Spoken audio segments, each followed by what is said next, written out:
Ignorez-vous que nous tous qui avons été baptisés en Jésus-Christ, c'est en sa mort que nous avons été baptisés. Nous avons donc été ensevelis avec lui par le baptême en sa mort, afin que comme Christ est ressuscité des morts par la gloire du Père, de même nous aussi nous marchions en nouveauté de vie.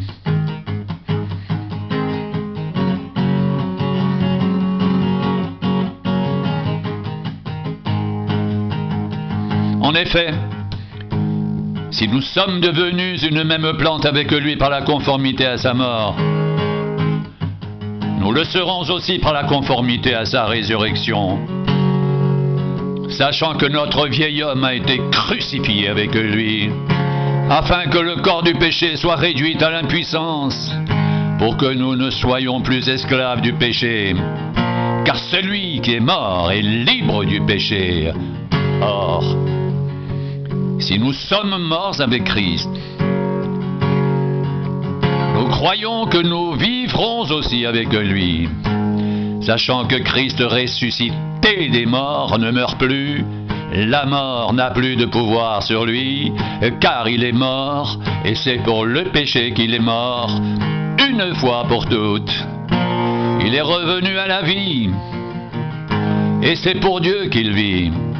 Ainsi vous-même regardez-vous comme morts au péché et comme vivants pour Dieu en Jésus-Christ.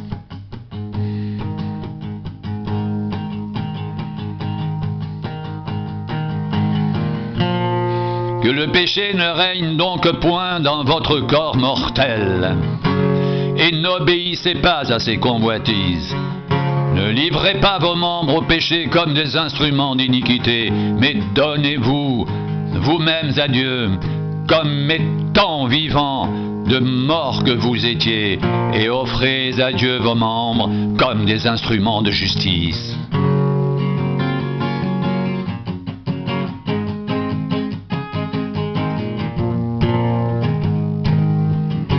Car le péché n'aura point de pouvoir sur vous, parce que vous êtes non sous la loi, mais sous la grâce.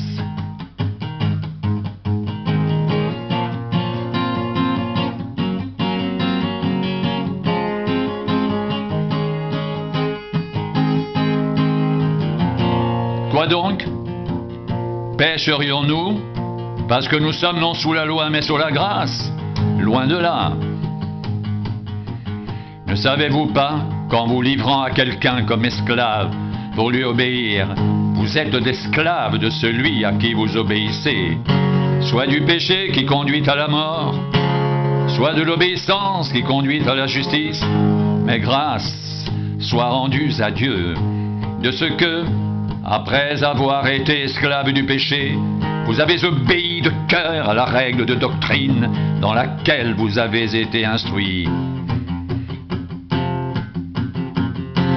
Ayant été affranchis du péché, vous êtes devenus esclaves de la justice. Je parle à la manière des hommes, à cause de la faiblesse de votre chair. De même donc que vous avez livré vos membres comme esclaves à l'impureté et à l'iniquité, pour arriver à l'iniquité. Ainsi maintenant, livrez vos membres comme esclaves à la justice, pour arriver à la sainteté. Car lorsque vous étiez esclaves du péché, vous étiez libres à l'égard de la justice. Quels fruits portiez-vous alors? Des fruits dont vous rougissez aujourd'hui. Car la fin de ces choses, c'est la mort.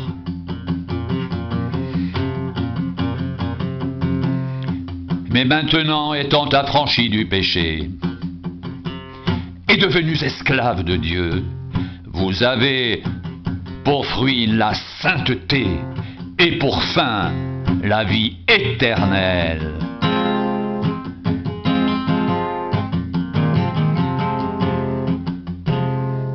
Car le salaire du péché, c'est la mort, mais le don gratuit de Dieu, c'est la vie éternelle en Jésus-Christ, notre Seigneur.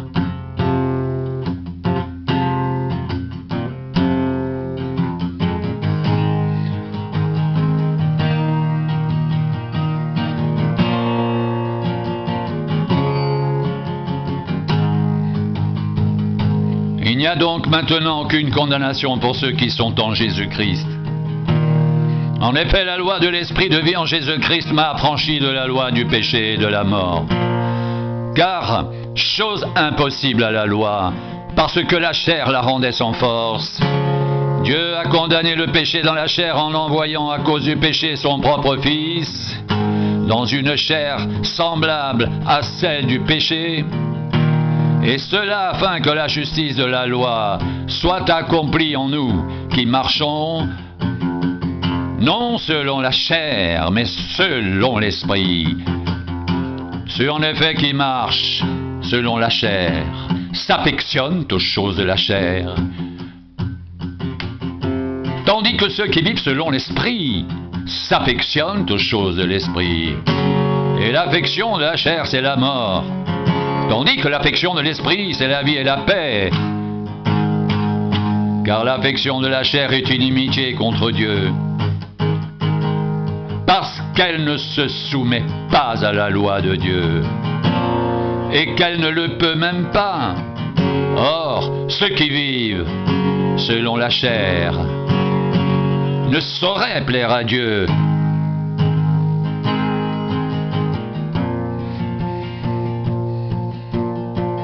Pour vous, vous ne vivez pas selon la chair, mais selon l'Esprit. Si du moins l'Esprit de Dieu habite en vous, si quelqu'un n'a pas l'Esprit de Christ, il ne lui appartient pas.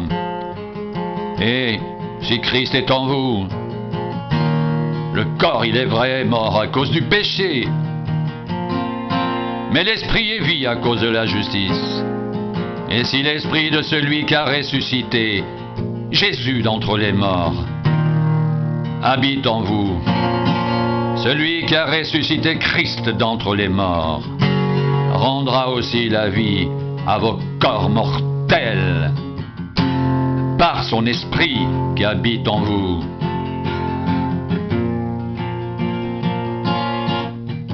Pour vous, vous ne vivez pas selon la chair, mais selon l'Esprit, si du moins l'Esprit de Dieu habite en vous. Si quelqu'un n'a pas l'Esprit de Christ, il ne lui appartient pas. Et si Christ est en vous, le corps, il est vrai, est mort à cause du péché, mais l'Esprit est vie à cause de la justice. Et si l'Esprit de celui qui a ressuscité Jésus d'entre les morts habite en vous, celui qui a ressuscité Christ d'entre les morts rendra aussi la vie à vos corps mortels par son Esprit qui habite en vous. Par son Esprit qui habite en vous. Par son Esprit qui habite en vous.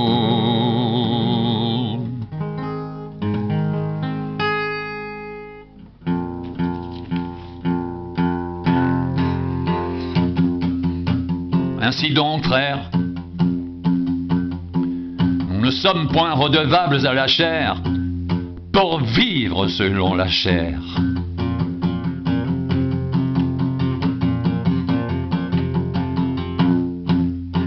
Si vous vivez selon la chair, vous mourrez.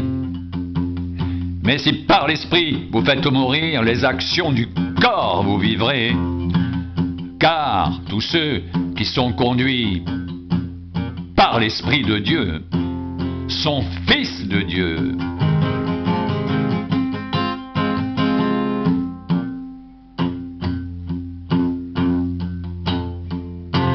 Et vous n'avez point reçu un esprit de servitude pour être encore dans la crainte, mais vous avez reçu un esprit d'adoption par lequel nous crions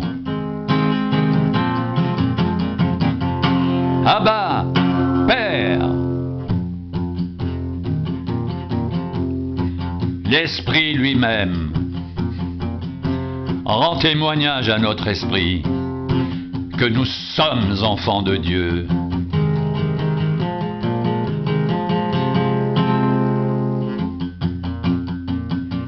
Or, si nous sommes enfants, nous sommes aussi héritiers, héritiers de Dieu et co-héritiers de Christ, si toutefois nous souffrons avec lui, afin d'être glorifiés avec lui.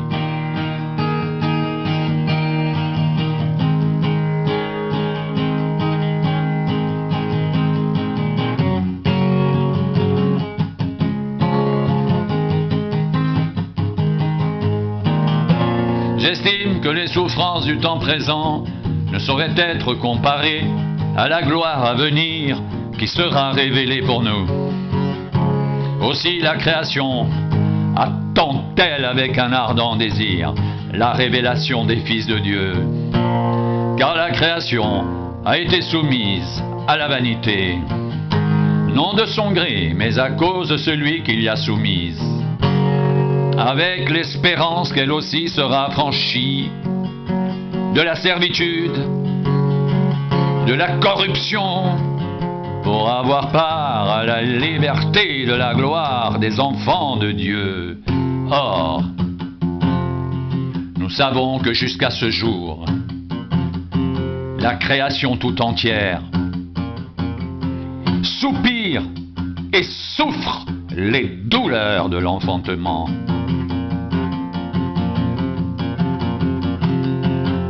Et ce n'est pas elle seulement, mais nous aussi, qui avons les prémices de l'esprit, nous soupirons en nous-mêmes en attendant l'adoption, la rédemption de notre corps.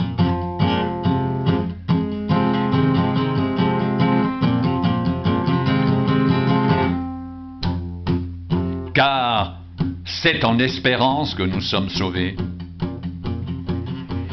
Or, l'espérance qu'on voit n'est plus espérance. Ce qu'on voit, peut-on l'espérer encore?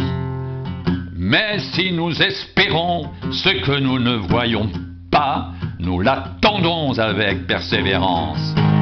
De même aussi l'Esprit nous aide dans notre faiblesse, car nous ne savons pas ce qu'il convient de demander dans nos prières. Mais l'Esprit lui-même intercède par des soupirs inexprimables. Et celui qui sonde les cœurs connaît la pensée de l'Esprit, parce que c'est selon Dieu qu'il intercède en faveur des saints.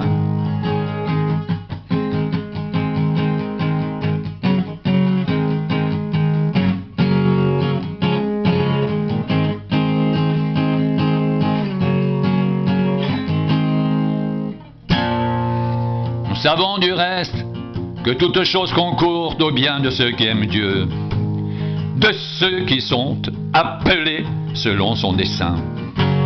Car ceux qu'il a connus d'avance, il les a aussi prédestinés à être semblables à l'image de son Fils, afin que son Fils soit le premier-né de beaucoup de frères.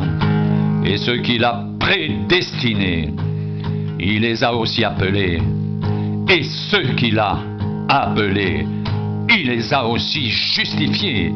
Et ceux qu'il a justifiés, il les a aussi glorifiés. Que dirons-nous donc à l'égard de ces choses? Si Dieu est pour nous, qui sera contre nous? Lui, qui n'a point épargné son propre Fils, mais qui l'a livré pour nous tous, comment ne nous donnera-t-il pas aussi toutes choses avec lui? Qui accusera les élus de Dieu? C'est Dieu qui justifie, qui les condamnera. Christ est mort, bien plus il est ressuscité. Il est à la droite de Dieu et il intercède pour nous. Qui nous séparera de l'amour de Christ? Sera-ce la tribulation, ou l'angoisse, ou la persécution, ou la faim, ou la nudité, ou le péril, ou l'épée? Selon qu'il est écrit, c'est à cause de toi qu'on nous met à mort tout le jour, qu'on nous regarde comme des brebis destinées à la boucherie. C'est à cause de toi qu'on nous met à mort tout le jour, qu'on nous regarde comme des brebis destinée à la boucherie. Mais dans toutes ces choses, nous sommes plus que vainqueurs par celui qui nous a aimés.